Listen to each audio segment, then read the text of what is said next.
Chapter 2, we will review the most recent developments in the neurobiology of addiction in order to open the door to a better understanding of alcohol and substance and behavioral addictions, as well as explain the rationale behind the available treatments described later in the book. In Chapter 3, we will show why addiction is first and foremost a pediatric vulnerability.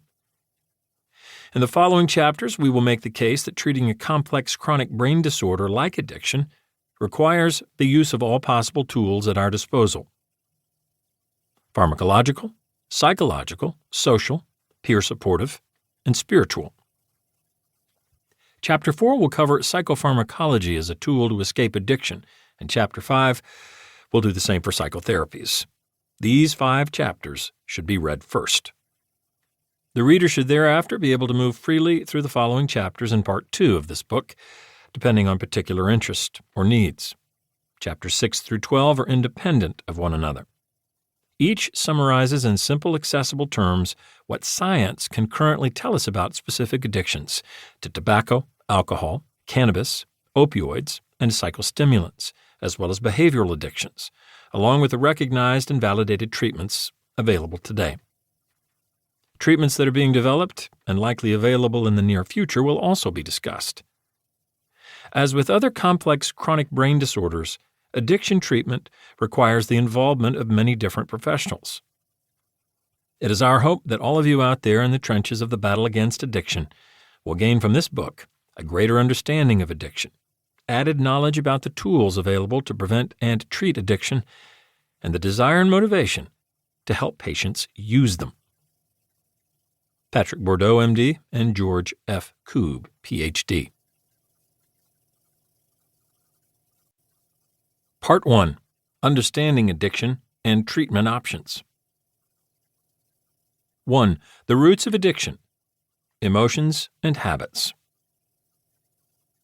Emotions and habits are as intrinsic to the human brain as they are crucial to understanding addiction. The power of emotions to generate addiction.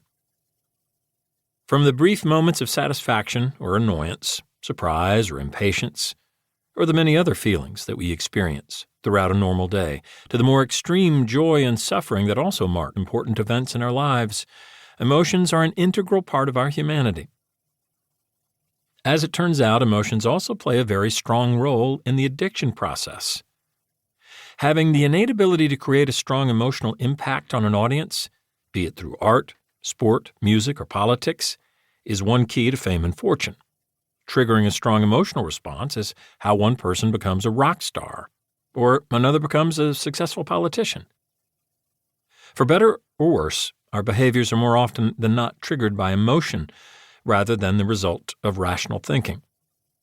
This can be true for something mundane, like deciding what to eat for dinner, or much more consequential, such as deciding whom to vote for in an election, or choosing a mate.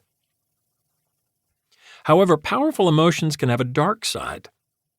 Fear and anxiety over predators, environmental calamities, and loss of food sources are presumably built into our genomes and brains in the form of stress systems. Also, animal and human studies have shown that partaking excessively in pleasurable activities can leave an organism vulnerable to environmental challenges, such as predation, sudden changes in climate, and so on. If our prehistoric human ancestors had spent their entire days having sex instead of protecting their families and hunting for food, they would not have survived. As a result, the brain has stress and anti-reward systems built into its neural circuitry to protect from environmental challenge and to limit the organism from engaging in excessively prolonged pleasurable activity. Thus, when it comes to pleasure, moderation and restraint is much healthier than excess and extravagance. As we will see in Chapter 2, such an anti-reward system is the key to another source of drug seeking: avoiding emotional pain. Eternal human ambivalence, instant and intense pleasure versus happiness.